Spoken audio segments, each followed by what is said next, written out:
नमस्कार, स्वागत है आपका मार्केट टाइम्स टीवी में। बात अब हम खाद्य तेलों की करेंगे। कोरोना काल के बाद खाद्य वस्तुओं की कीमतों में लगातार इजाफा देखने को मिल रहा है।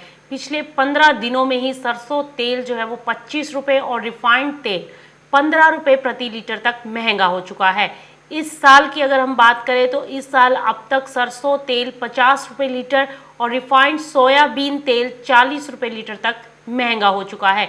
इस समय थोक में सरसों तेल 135 से लेकर 137 रुपये लीटर और रिफाइंड तेल 108 रुपये से लेकर 112 रुपये लीटर तक बिकता दिखाई दे रहा है। खुदरा में सरसों तेल के भाव पर नजर डालें तो 142 रुपये से लेकर 150 रुपये और रिफाइंड तेल 115 से लेकर 120 रुपये प्रति लीटर पर बिकता दिखाई दिया है। कारोबारियों का मानना है कि फिलहाल खाद्य तेल की कीमतें कम होने की उम्मीद नहीं है। इसकी वजह मांग और आपूर्ति के बीच बड़ा अंतर बताया जा रहा है।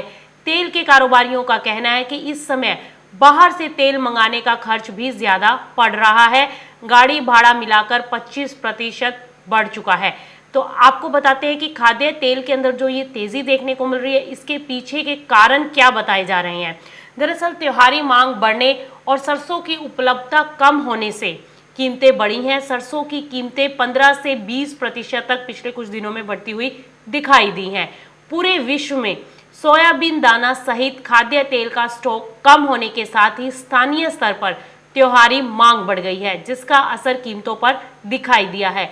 वहीं कई राज्यों में सरकार ने न्यूनतम समर्थन मूल्य पर सोयाबीन खरीद करने के आश्वासन से भी सोयाबीन तेल की कीमतों को सपोर्ट मिलता दिखाई दिया है। वहीं अगर इंटरनेशनल मार्केट्स की बात करें तो मलेशिया में भारी बारिश से इस बार तेल का उत्पादन प्रभावित हुआ है।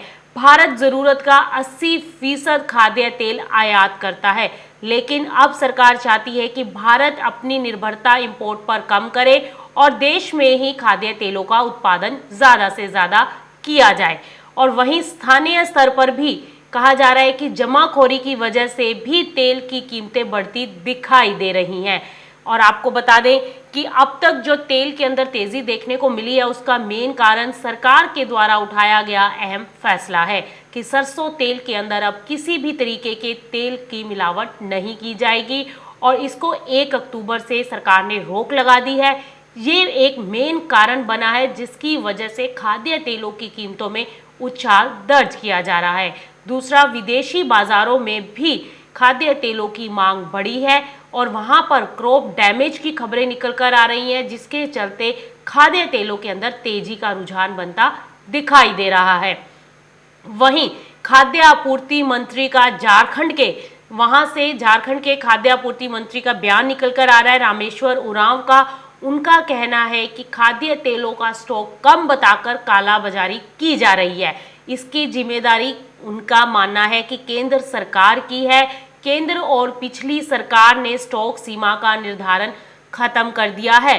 स्टॉक लिमिट नहीं होने से लोग स्टॉक कर रहे हैं, जिसकी वजह से कीमतें बढ़ रही हैं। ये खाद्य आपूर्ति मंत्री रामेश्वर उरांव ने केंद्र सरकार पर तंज कसा है। उनकी तरफ से ऐसा बयान निकल कर आया है कि स्टॉक को लेकर कोई सीमा तय नहीं है, जिसकी वजह से ज़्यादा लोग स्टॉक कर रहे हैं और सप्लाई कम होने के चलते कीमतों में उछाल देखने को मिल रहा है।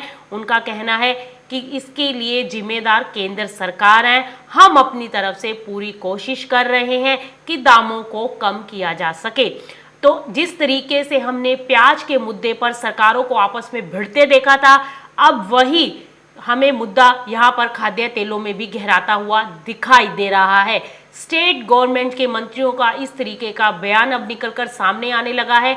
खाद्य तेल की कीमतों में जिस तरीके की तेजी देखने को मिल रही है, उस पर अंकुश लगाने के लिए अब राज्य सरकारें केंद्र सरकार पर हमला बोलती दिखाई दे रही हैं। विपक्ष को ये मुद्दा मिल गया है, जो खाद्य तेलों के अंदर अब तेजी देखने को मिल रही है, उस पर किस तरीके से सरकार को घेरा जाए। तो इस तरीके की बयानबाजी अब निकलकर सामने आ रही है। बहरहाल खाद्य तेलों में जो तेजी बन रही है, उसके पीछे के कारण हमने आपको जैसे बताया कि खाद्य तेलों में तेजी आने का मेन कारण जो है मलेशिया में क्रॉप डैमेज होना और यहाँ पर डिमांड बढ़ने के चलते और सरकार की तरफ से जो कदम उठाया गया, उसको मेन कारण माना जा रहा है। वहीं अगर हम अब वायदा कारोबार पर नजर डाल लें तो वायदा कारोबार के अंदर भी आज खाद्य तेलों के अंदर एक तेजी देखने को मिली है, चाहे वो रिफाइंड सोया ऑयल हो, सोयाबीन हो या सरसों। सरसों अपने ऊपरी स्तरों पर लाइफ टाइम हाई पर एक बार फिर से सरसों पहुंच चुकी है।